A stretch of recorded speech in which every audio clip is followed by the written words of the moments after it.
Eto siya. It's not perfect kasi hindi pa ako ganun ka-expert mag-ombre gradient look. But for a beginner, I think this is really helpful.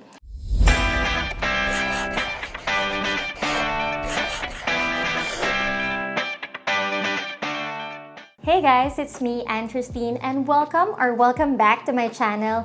Today's vlog is quite momentous because number one, we are celebrating 2,000 subscribers na milestone. And number two naman, finally monetize na yung channel natin. Thank you so much to everyone na nanonood ng mga videos ko. I will talk more about YouTube monetization, yung magiging first sweldo ko on a separate vlog. So today, I'm going to review a brand that is very close to my heart because kaklase ko actually nung elementary yung owner or founder or boss babe nitong cosmetic line nito.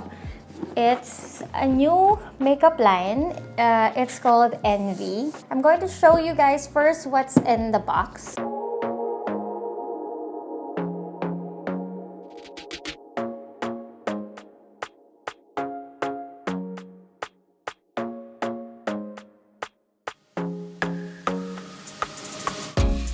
By the way guys, if I look pale, if mukha ko may sakit, it's because wala pa ka nilalagay na anything sa cheeks ko, eyes, and lips. Para mabigay ko sa inyo yung first impression ko talaga of this product. Okay, now it's time to do the swatches. I'll start with the lightest shade.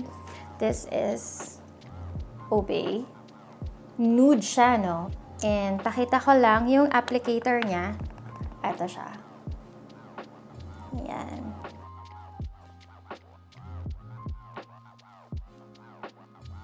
It's very moist. It's very hydrated. Kasi yung iba, di ba, parang ang dry kapag ini-swatch mo pa lang sa skin mo. Ang hirap i-apply. Okay, ito naman is si Ooak. By the way, guys, itong mga to, 159 pesos each lang sila. And pwede kayong bumili sa Facebook, Instagram, or Shopee. For the 10-10 sale, they actually prepared bundle deals. So, kung bibilin mo all 4 shades, 600 pesos na lang. Okay, so this is Ooak. If you follow me sa Instagram, sa mga social ko, you would know na ganito yung mga wini-wear ko na lipstick. Parang pinaghalong nude and peach. Warm siya, but it's not super kikay. So, basta, I like the combination of nude and parang pink over. Ayan.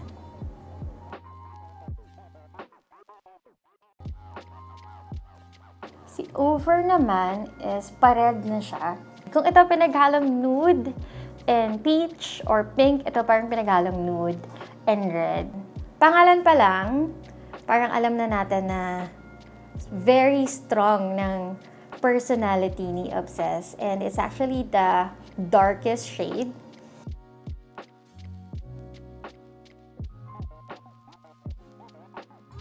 Sa mga napapanood ko ng makeup vlogs, yan nga, si Anne Klutz, sabi niya, iba sa swatch, iba in actual. So we're going to actually put the products.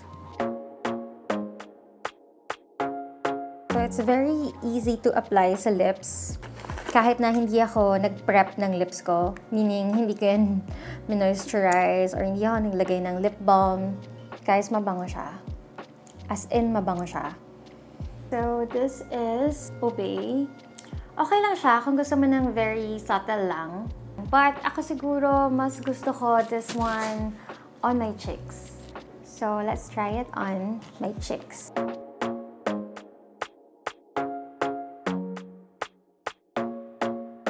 Very evenly yung pagkakaspread niya. Hindi siya yung tipong pag nag-dot ka ng tatlo dito, parang mas pigmented yung tatlong dinot mo dito kahit na tinry mo na siyang spread. So, hindi ko patungin yung mga shades, guys, para mas makita nyo sila as they really are.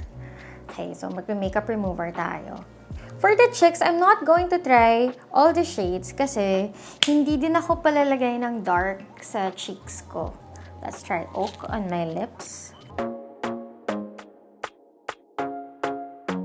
Mas gusto kasi Oak kasa kay Obey. Mas may dating siya. But siguro that's me lang. Dahil parang for me, maglalagay ka na rin naman ng lipstick. Eh, di, pakita mo na may lipstick ka. But maybe, yun yung goal. Your lips but better yung peg ni Obey.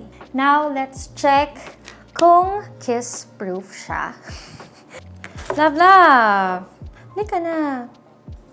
Kailangan na kita dito sa vlog ko. Promise? Sige, uwi kita ha.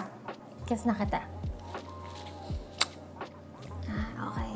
May konting-konting. Lingi pa.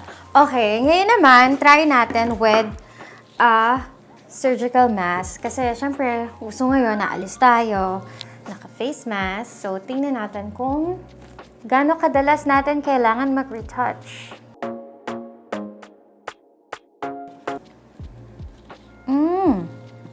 Okay, so I guess natuyo-tuyo na siya. Walang napunta sa face mask ko. And this is a regular surgical mask lang. Pag ganito yung sinusuot ko, usually natatransfer dito yung lipstick ko. So usually pag umaalis ako na ayoko nang mag-retouch, nagsusuot ako ng KN95 na mask. But it's good to know, no, na ngayong naka-NV ako, hindi siya natatransfer sa face mask. Okay, now let's try the third shade.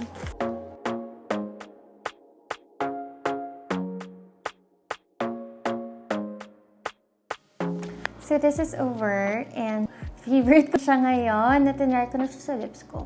It's very nice. I love it. Gustong-gusto ko talaga yung mga ganitong shades. By the way, guys, ang mga favorite ko na makeup vloggers, si Ann Klutz. Medyo recently ko lang siya naging favorite eh. Dati hindi ko siya ganun ka pinapanood. Pero sobrang gusto ko yung mga reviews niya ng makeup lately. I also love Kenny Manalad pag nagme-makeup review siya. And also si Lou Sanchez. Si Lou Sanchez, bago-bago ko lang din siyang pinapanood but super nag-enjoy ako sa kanya. Tag niyo down below yung favorite niyo na makeup vloggers so I could watch them and I could learn from them. Okay, so let's try Obssessed. Ako naman, mahilig din naman ako sa mga dark red na lipstick kapag umaaura-aura ako. Pag red, I don't like yung mga crimson red. Kapag nag-red lipstick ako, I want yung medyo witch ang dating or vampira nga yung dating. Hindi siya yung vampire red na ina-aspire ko, but the good thing is, hindi siya matingkad. It's like 3 shades darker than Over, which is still a win for me because I like Over. So if I want to go darker, I could go for this. So kanina, tinignan natin kung kiss-proof, tinignan din natin kung mask-proof. Titest ko ngayon if it's food-proof. Wala kami naka-prepare na food. So, iinom na lang ako. Ewan ko ba bakit alak ang nasa ref. I have here sangria. Yan. Thank you so much, Ricky Salak, for giving me this.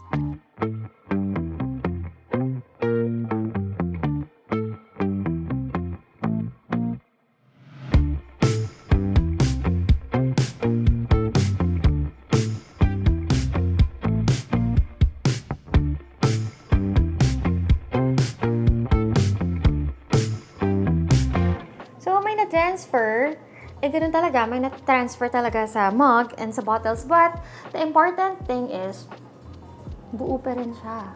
Envy, in fairness. You passed the test sa inuman. We are going to try naman their 3-way velvet tint.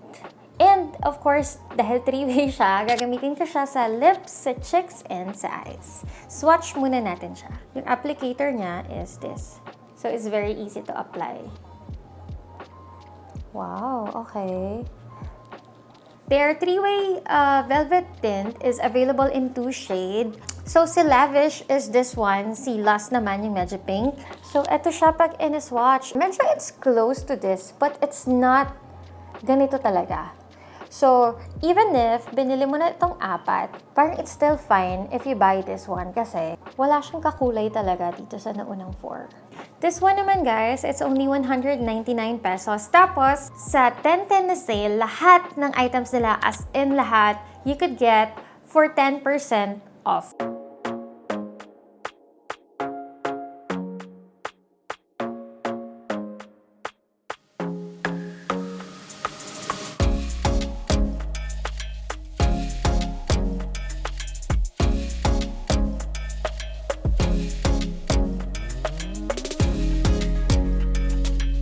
So this is Envy's three-way velvet tint on my lips, cheeks, and eyes. Medyo fail yung paglalagay ko sa eyes kasi sobrang nahihirapan ako na i-spread siya dahil tinatamaan yung mga eyelash extensions ko and also my nails are too long. So tatamaan talaga. Speaking of, thank you so much Lashes by XM for my Barbie lashes and to Happy Nails by Kring for my acrylic nails. Anyway, ito siya. Nakita nyo kanina medyo lumampas dito pero ang dali niya lang burahin. So, very blendable siya. I recommend na maglagay pa ng highlighter here and medyo dab-dab ka pa ng powder dito para hindi siya ganun ka bright. Kasi it's orange na orange. But it's nice, oh. If you can pull it off, parang summer look. Now, let's try ang ating pinakahihintay na lip concealer. So, gagamitin ko na lang siya dito. Sabi nila, all you have to do is to dab daw.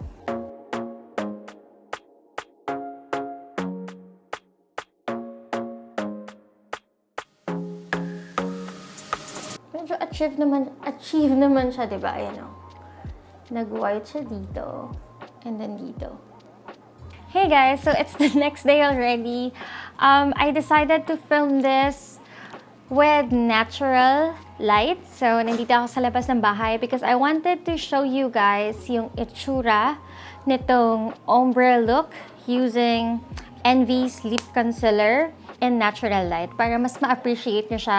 Kasi yesterday, the lighting did not give justice to it. Parang hindi ko napakita masyado. So, here it is.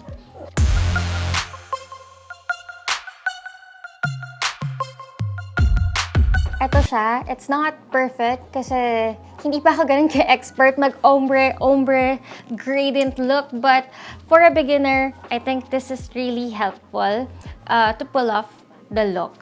This one is lightweight. Also, everything that I've tried is lightweight. So, I think kung ang gagamitin mo is magfa-foundation ka talaga sa lips mo or magpa-powder ka, then it's not gonna be lightweight anymore. And baka maging cakey siya kasi may tendency magganon yung mga makeup. So, if I were you, get this one na lang.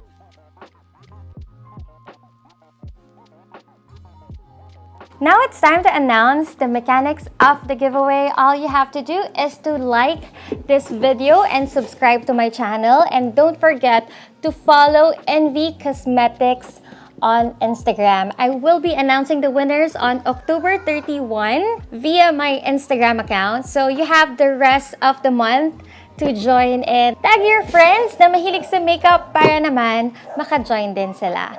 Thank you so much guys for watching. I hope you enjoyed this vlog. Sorry kung maingay, nasa labas ako ng bahay again for the natural light. Bye!